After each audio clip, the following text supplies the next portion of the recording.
Hello students, आज हम लोग पढ़ेंगे मोशन इन स्ट्रेट लाइन के प्रैक्टिस क्वेश्चंस को। आज इसका पार्ट थर्ड है। इसके पहले हम लोग ने सेकंड पार्ट में और फर्स्ट पार्ट में क्वेश्चन सॉल्व किए थे और उसके जो थ्योरी पार्ट था मोशन इन स्ट्रेट लाइन का, उस पे कुछ थ्योरी कवर करी थी इससे रिलेटेड। स्टार्ट करते हैं आज के प्रॉब्लम्स के साथ। यहाँ पर हम लोग कुछ प्रॉब्लम्स को सॉल्व करेंगे। कैसे सॉल्व करेंगे हम लोग? मैं आपको एक क्वेश्चन दूंगा, उसको मैं बताऊंगा कि इस पे की पॉइंट्स क्या क्या है। उसको ध्यान में रखते हुए आपको उसको सॉल्व करना है। मैं आपको 10 सेकंड का समय दूंगा, उसके बाद फिर इसका सॉल्यूशन डिस्कस करूंगा मैं। क्लियर? तो स्टार्ट करते हैं पहले क्वेश्चन से। हमारे आज के पहले क्वेश्चन से, look at the graph 1 to 4 in figure carefully and choose which of these can possibly represent one dimensional motion of a particle. इनमें से वन डायमेंशनल मोशन कौन रिप्रेजेंट कर रहा है? अब इसी तरीके का कुछ क्वेश्चन था हमारे पिछले वाले लेक्चर पे, जहां पर कि डिस्कस किया था मैंने कि जो हमारा टाइम होता है वन डायमेंशन मोशन में, उसका नेचर कैसे होता है। जब हम लोग ग्राफ रिप्रेजेंट करते हैं तो उस पे क्या होना चाहिए? समय क्या कभी निगेटिव होना चाहिए? ऐसी कोई चीज है बस। तो उससे आपको यहाँ पर इस क्वेश्चन को सॉल्व करना है। ये रहा आपके पास 10 सेकंड का समय, इसके बाद फिर मैं इसको डिस्कस करूंगा।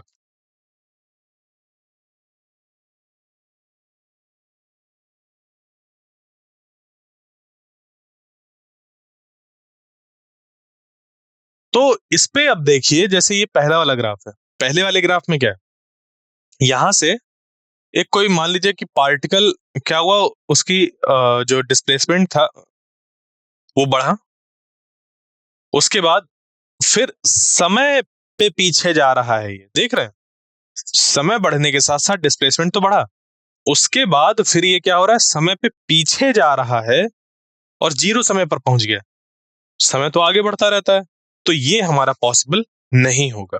इसी तरीके से ये क्या हो रहा है कि ये समय तक क्या हुआ, आगे तो बढ़ा, यहां से यहां तक आगे बढ़ा। उसके बाद ये समय पे वापस जाने लगा।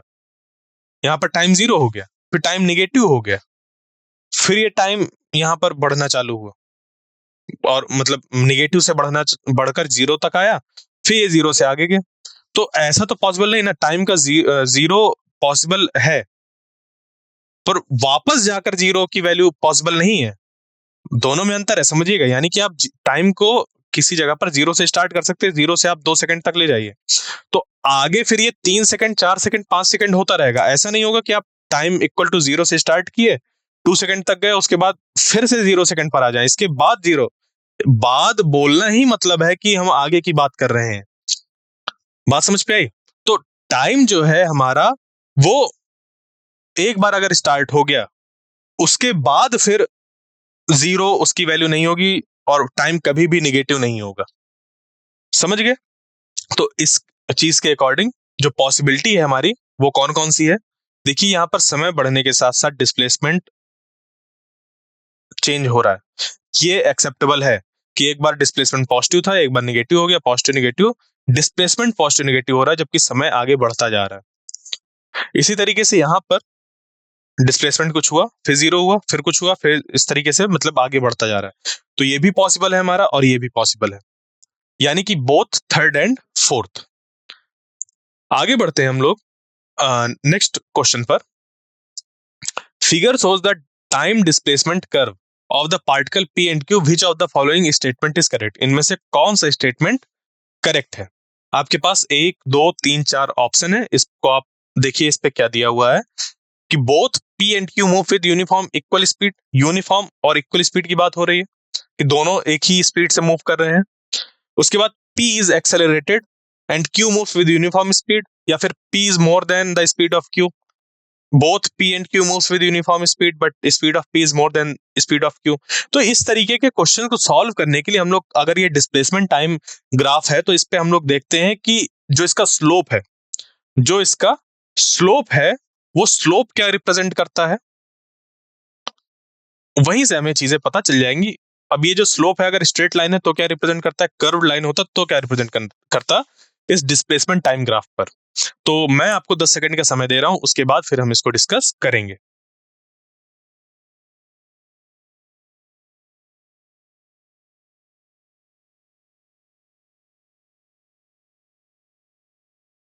देखिए, यहां पर क्या है कि अब जैसे कि हम लोग बात करें कि ये जो पार्टिकल है वो स्टार्ट हुआ चलना, और ये क्यू स्टार्ट हुआ, तो जो क्यू है वो time equal T equal to 0 से चलना स्टार्ट हुआ था, और जो पी है वो कुछ समय बाद चलना स्टार्ट हुआ, और उस समय जो उसका डिस्प्लेसमेंट था वो कितना था, 0 था। जबकि इसका इनिशियली कुछ डिस्प्लेसमेंट था, पहले से ही इसके पास कुछ डिस्प्लेसमेंट था, जब और इसने टी इक्वल टू 0 से चलना स्टार्ट किया, जबकि पी ने टी इक्वल टू कुछ टी से चलना स्टार्ट किया, और इसका जो डिस्प्लेसमेंट था इनिशियल वो 0 था। ये कंडीशन है।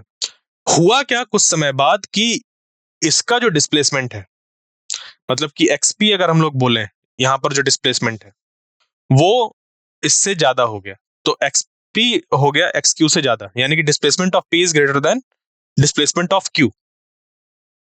तो यहां पर अब समय की अगर हम लोग बात करें, तो समय देखेंगे इसके इसके बीच में, ये यहां पर जो टीपी है, यानी कि यहां से स्टार्ट होने के बाद जो यहां पर समय उसको लगा, वो समय क्या है, कम है, यानी कि TP is less than TQ, क्योंकि टीक्यू का जो समय है वो यहां से लेकर यहां तक है, ये समय है यहां से यहां तक, तो टीक्यू क्या है, ग्रेटर देन है।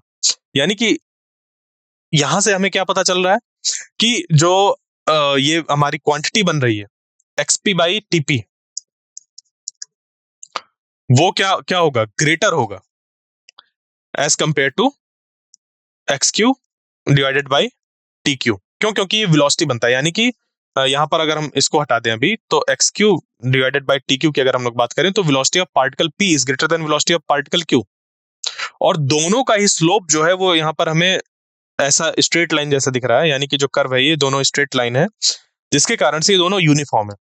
तो क्या होगा कि as the slope of X T graph of P is greater, जो ये स्लोप है देख रहे हैं यहाँ पर, ये एंगल इसका ज्यादा है और इसका एंगल कम है, तो पी का एंगल ज्यादा होने की वजह से, मैंने आपको इसके बैकग्राउंड को समझाया कि कैसे आपको समझना है, अगर आपको बाकी चीजें नहीं याद आ रही हैं, तो P is greater, therefore velocity of P is greater than that of Q, ये चीज होगी, यानी कि सी वाला ऑप्शन हमारा करेक्ट हो जाएगा। आगे बढ़ते हैं अब नेक्स्ट क्वेश्चन पर। The velocity versus time curve of a moving point is shown in the figure below, the maximum acceleration is.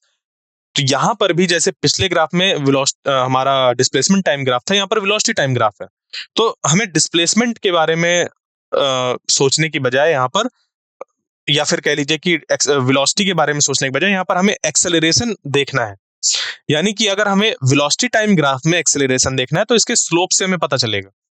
ठीक है, जैसे ये स्लोप दिया हुआ है, ये स्लोप दिया हुआ है, तो हमें स्लोप को देखते हुए बताना है कि किस ड्यूरेशन पर जो एक्सेलरेशन है वो सबसे ज्यादा है। तो क्या होगा इसका आंसर, बताइए, मैंने इसको काफी हिंट इस पे दे दिया। ये रहा आपका 10 सेकंड का समय।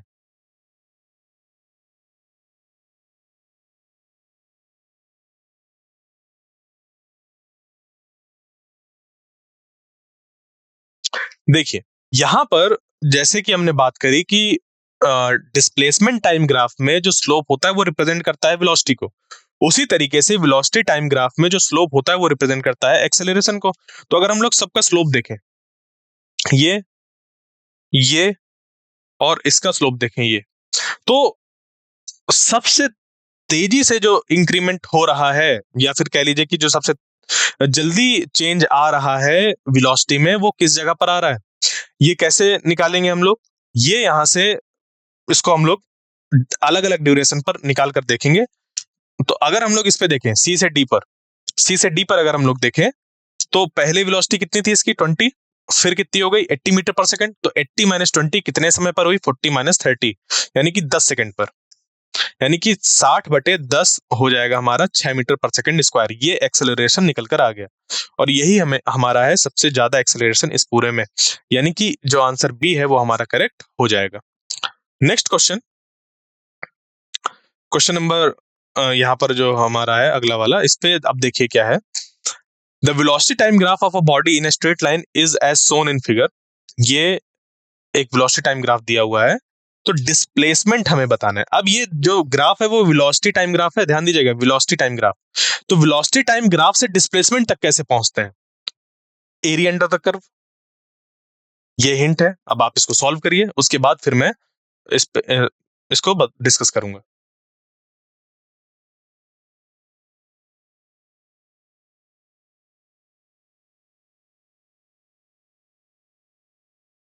देखिए, अब इस पे हम लोग को क्या करना है कि जो डिस्प्लेसमेंट है वो हमें फाइंड करना है। तो वेलोसिटी टाइम ग्राफ है, और वेलोसिटी टाइम ग्राफ का जो हमारा डिस्प्लेसमेंट निकल कर आता है वो निकल कर आता है एरिया अंडर द कर्व, यानी कि इसका एरिया प्लस इसका एरिया प्लस इसका एरिया और प्लस इसका एरिया, ये हमें करना है।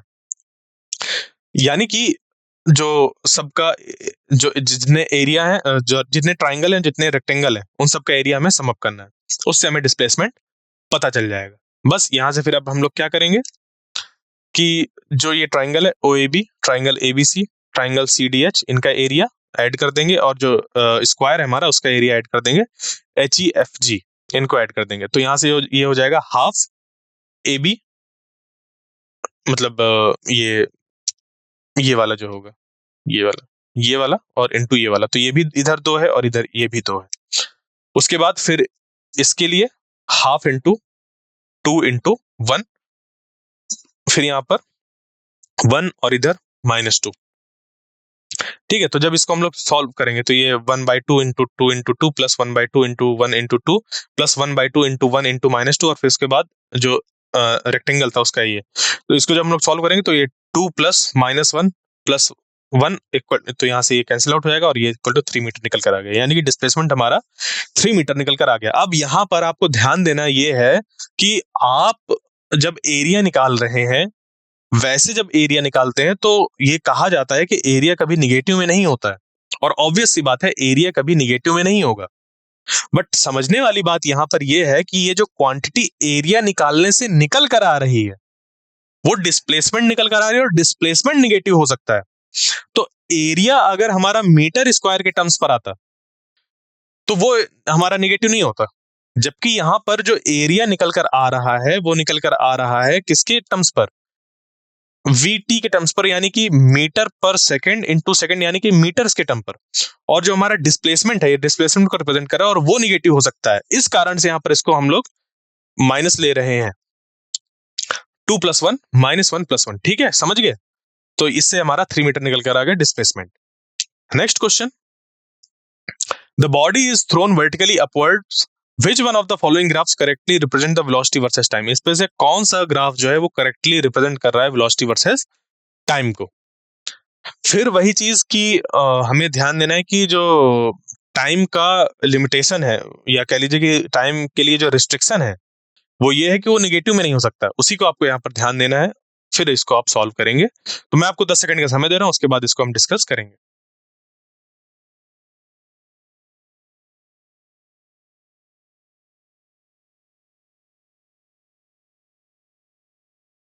अब यहाँ पर क्या है कि ये जो हमारे पास 4 ऑप्शन है, इनमें देखिए जो पहला वाला इस पे तो ऐसे जा रहा है और ये निगेटिव हो जा रहा है टाइम, यानी कि ये तो हो ही नहीं सकता। उसके बाद यहाँ पर क्या है कि एक बॉल को ऊपर थ्रो किया है, तो जब एक बॉल को ऊपर थ्रो करते हैं तो उसकी वेलोसिटी पहले घटना चालू होती है, उसके बाद फिर समय बढ़ने के साथ साथ वेलोसिटी बढ़ती है। तो क्या ये वाला हो जाएगा? नहीं। क्यों? क्योंकि यहां पर जो बढ़ रही है वो पॉजिटिव डायरेक्शन पर बढ़ रही है, जबकि जब एक बॉल को ऊपर फेंकते हैं तो वेलोसिटी का डायरेक्शन पहले इधर होता है फिर नीचे होता है, यानी कि वेलोसिटी का डायरेक्शन चेंज होगा, जबकि यहां पर वेलोसिटी का डायरेक्शन चेंज नहीं दिख रहा है, वो सेम डायरेक्शन पर ही है।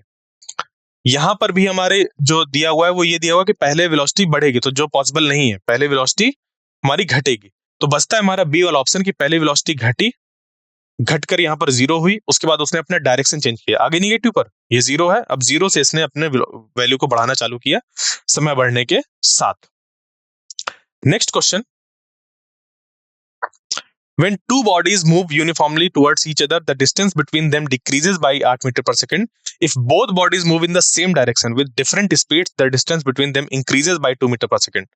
तो हमें बताना है कि जो स्पीड होगी बॉडीज की वो कितनी होगी, यानी कि रिलेटिव वेलोसिटी वाला कॉन्सेप्ट है यहाँ पर हमारा। सॉल्व करिए इसको, मैं 10 सेकंड का आपको समय दे रहा हूं, उसके बाद इसको हम डिस्कस करेंगे।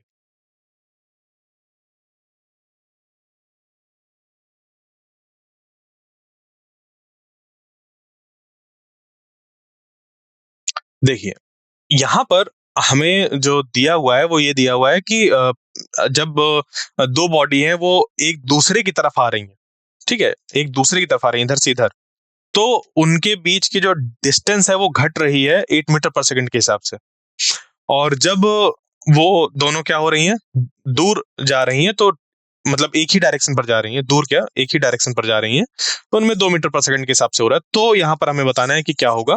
बस इसके लिए हम लोग क्या करेंगे, रिलेटिव वेलोसिटी की जब ये ऐसे हो, तो उस केस में दोनों वेलोसिटी एड अप हो जाएंगे, जो कि हमें 8 मीटर पर सेकंड दिया हुआ है। और जब दोनों एक ही डायरेक्शन पर होंगे तो वो माइनस होता है, तो v1 - v2 = 2, ये चीज हमें दी हुई है। इन दोनों को सॉल्व करेंगे तो v1 इतना और v2 इतना निकल कर आएगा, यानी कि ऑप्शन सी। एकदम सिंपल सा क्वेश्चन था, जो हम लोग लीनियर इक्वेशन इन 2 वेरिएबल्स वाले सवाल होते हैं 10th क्लास के, वैसे हैं ये। आगे बढ़ते हैं आप नेक्स्ट क्वेश्चन पर। ये जो क्वेश्चन है ये थोड़ा सा डिफरेंट है। यहाँ पर क्या होता है, इस तरीके के क्वेश्चन पर हमें 2 स्टेटमेंट दिए रहते हैं, स्टेटमेंट 1 और स्टेटमेंट 2। स्टेटमेंट 1 होता है असर्शन और स्टेटमेंट 2 होता है रीजन। स्टेटमेंट 1 हमें देखना होता है और स्टेटमेंट 2 देखना होता है कि दोनों ट्रू है या नहीं है, और अगर दोनों ट्रू है तो क्या दूसरा वाला पहले वाले का करेक्ट एक्सप्लेनेशन है। ये सारी चीजें हमें देखनी होती है, फिर उसको सॉल्व करना होता है। तो देखिए स्टेटमेंट 1 क्या है कि a particle moving with a constant velocity changes its direction uniformly. एक पार्टिकल है जो कांस्टेंट वेलोसिटी से मूव कर रहा है, उसकी डायरेक्शन चेंज होती है यूनिफॉर्मली। तो in a uniform motion the acceleration is zero. Uniform motion पर एक्सेलरेशन जीरो होता है। तो अब बताइए क्या होगा इसका आंसर। ये रहा आपके पास 10 सेकंड का समय।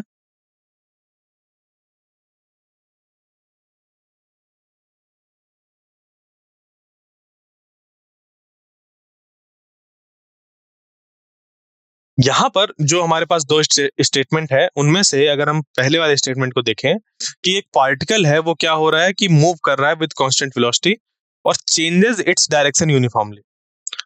वो कांस्टेंट वेलोसिटी से मूव कर रहा है, चेंजेस इट्स डायरेक्शन यूनिफॉर्मली।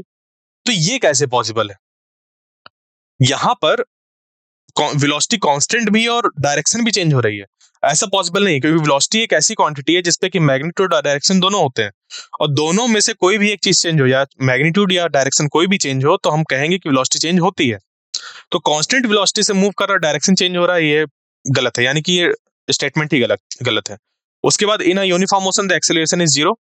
इसका मीनिंग ये है कि जो एक्सेलरेशन है वो हमारा यूनिफॉर्म है।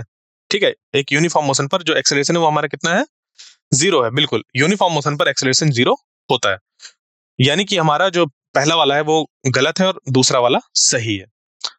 तो statement first is false while statement second is true. तो ऑप्शन जो डी है वो वाला हमारा करेक्ट हो जाएगा। आगे बढ़ते हैं नेक्स्ट क्वेश्चन पर। ये वाला क्वेश्चन भी वैसा ही है जैसे कि पहले था, यानी कि दो स्टेटमेंट। पहले तो हमें ये देखना है कि दोनों सही है या गलत। दोनों अगर सही है तो क्या है, अगर गलत है तो क्या है, ये सारी चीजें देखनी है। तो two objects moving with velocity v1 and v2 in the opposite direction have their relative velocity along the direction of the one with the greater velocity. फिर उसके बाद ये है कि the relative velocity between two bodies moving with velocity v1 and v2 in same direction is given by this. क्या होगा, इसको solve करिए, समझिए। रिलेटिव वेलोसिटी का कॉन्सेप्ट है यहाँ पर, फिर उसके बाद इसको हम डिस्कस करेंगे।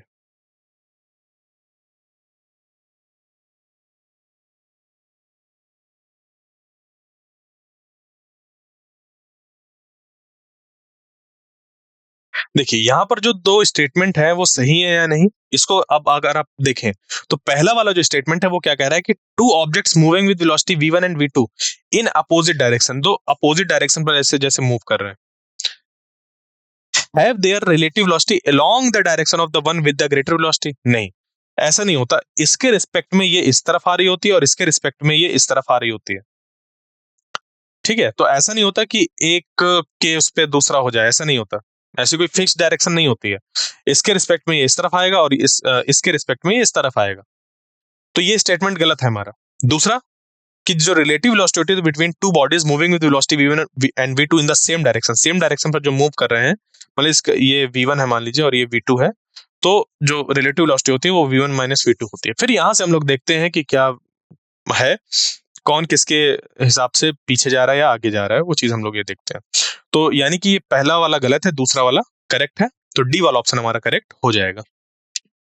आगे बढ़ते हैं नेक्स्ट प्रॉब्लम पर। ये भी वही असर्शन एंड रीजन वाला क्वेश्चन है, दो स्टेटमेंट, फिर यहाँ पर ऑप्शन। तो स्टेटमेंट क्या है, आप इसको पढ़िए, बताइए क्या होगा इसका आंसर। मैं इसको 10 सेकंड बाद फिर आपको सॉल्व कर बताऊंगा।